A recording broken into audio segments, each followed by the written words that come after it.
Donc, là, si on regarde, là, j'ai analysé la fonction du premier degré. C'est la même chose pour toutes les autres fonctions, l'escalier, périodique, polynomial, exponentielle définie par partie.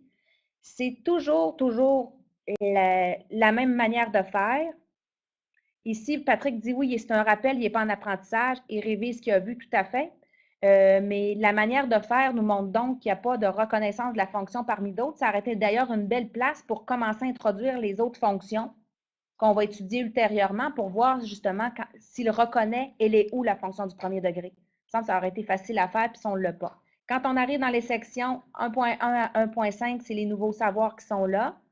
Des éléments que je vous invite à considérer. On exige souvent de l'adulte qu'il trouve d'abord la règle en lui précisant souvent la fonction qui est en jeu. Ça va arriver dans toutes ces sections-là.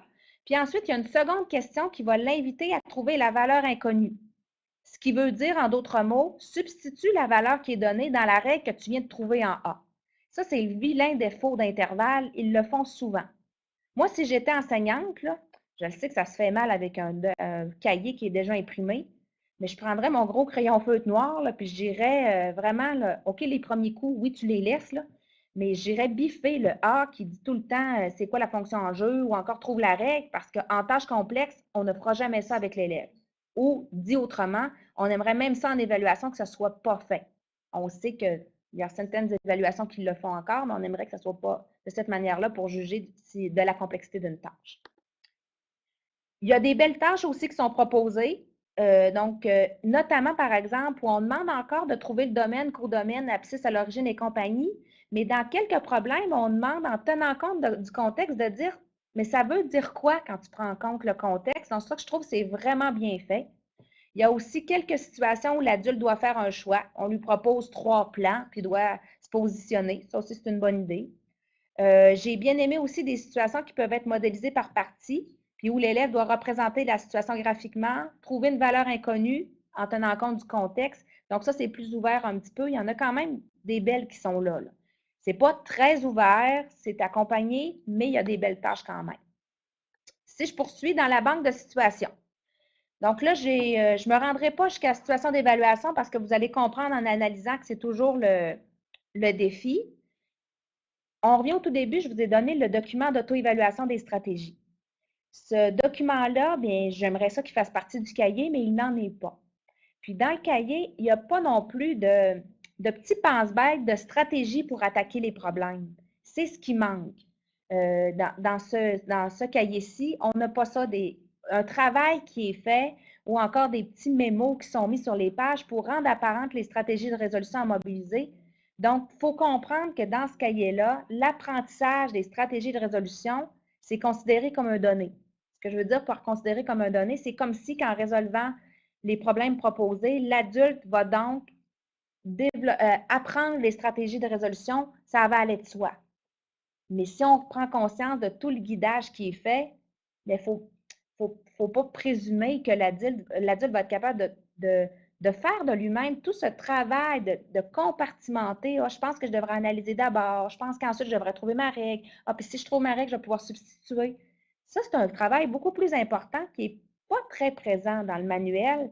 C'est là où je dis on a un travail à faire. L'idée d'avoir un document comme j'ai produit, bien, moi, je trouve que ça peut être une belle manière d'aller combler les trous. Puis nous-mêmes, en tant qu'enseignants, quand on les aide, bien, de les inviter à revenir sur le document d'accompagnement sur les stratégies de résolution.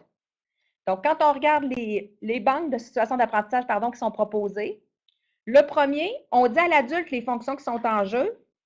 On le dit, c'est une fonction de premier degré, c'est déjà dit. Puis la représentation graphique est fournie en plus.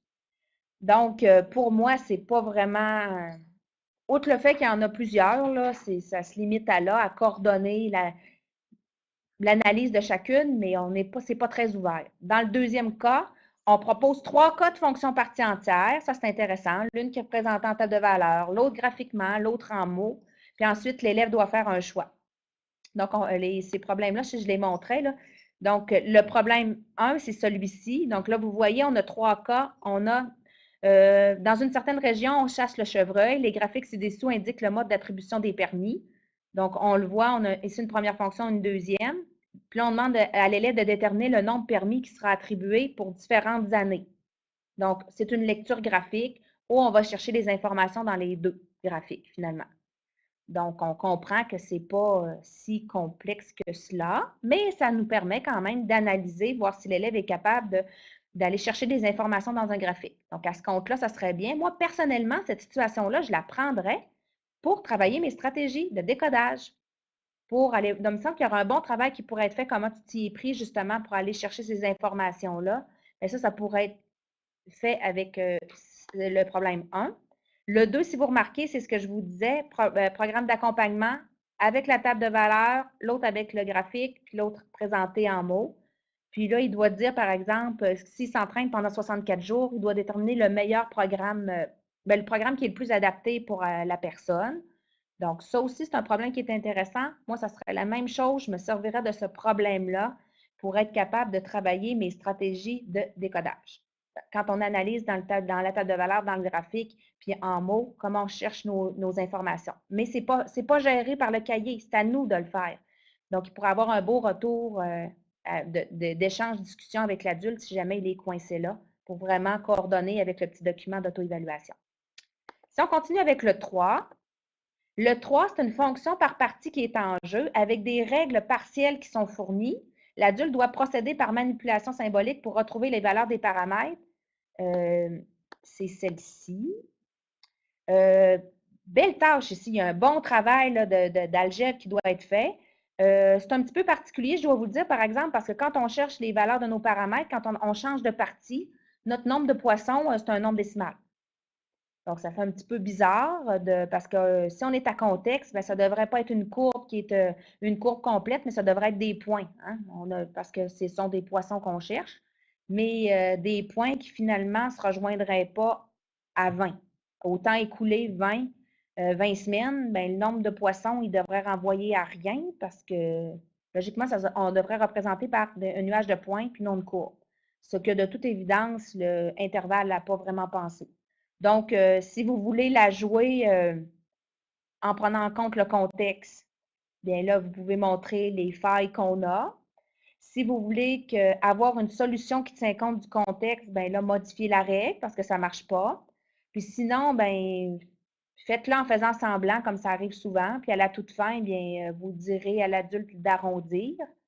Mais à ce compte-là, pourquoi qu'on a mis un contexte de vie? J'en dis assez. Le 4. C'est la même fonction qui est en jeu, puis tabarnouche d'affaires, c'est nommé. Donc, c'est un petit peu plate. Donc, on vous la présente en mots, en graphique, en table de valeur, et on dit, sachant que la propagation de cette maladie se modélise à l'aide d'une fonction exponentielle, formulez une conjecture concernant cette propagation chaque jour dans une autre ville, ou Donc, le problème est super intéressant. Bien, moi, personnellement, je dirais, bien, sachant que c'est le même modèle mathématique qui pourrait coller à ces trois situations-là, bien, formule ta conjecture. Donc, il y aurait comme lieu de changer l'énoncé.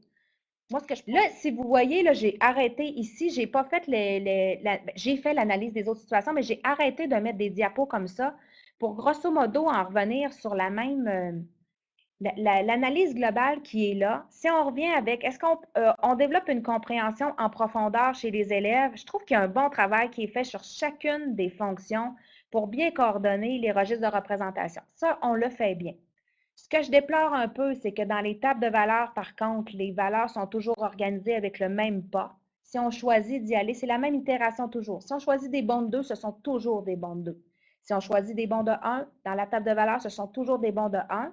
Je trouve que ça, personnellement, ça ne m'aide pas à bien reconnaître les modèles en restant dans la table. C'est une table de valeurs qui m'est proposée, je reste dans la table, j'essaie de reconnaître mon modèle. Je trouve que ça, on n'aide pas pour ça. On ne le fait pas bien. Est-ce que c'est sous prétexte qu'on est dans la séquence culture, société, technique?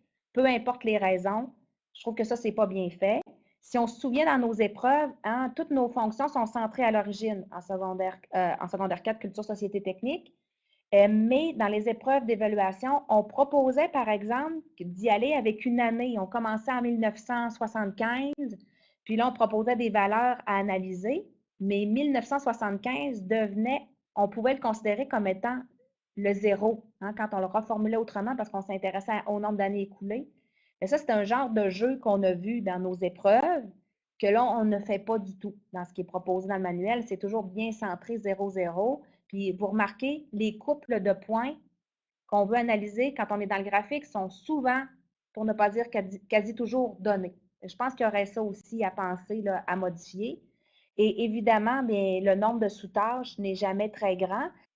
Donc, dans mes recommandations, si on résume, travailler davantage quand on est dans l'approfondissement du concept de fonction, le regard covariation n'est pas ainsi mis en évidence. Peut-être proposer des situations d'apprentissage qu'on tire du guide que je vous avais partagé l'année passée pour vraiment s'assurer qu'on discute bien de c'est quoi je recherchais un modèle. Puis pas vous dire que ce soit uniquement dans les modèles qui sont proposés dans le cadre du cours de CST, mais vraiment d'avoir une analyse de pourquoi qu'on modélise. Ça sert à quoi? Parce que ce bout-là n'est pas là.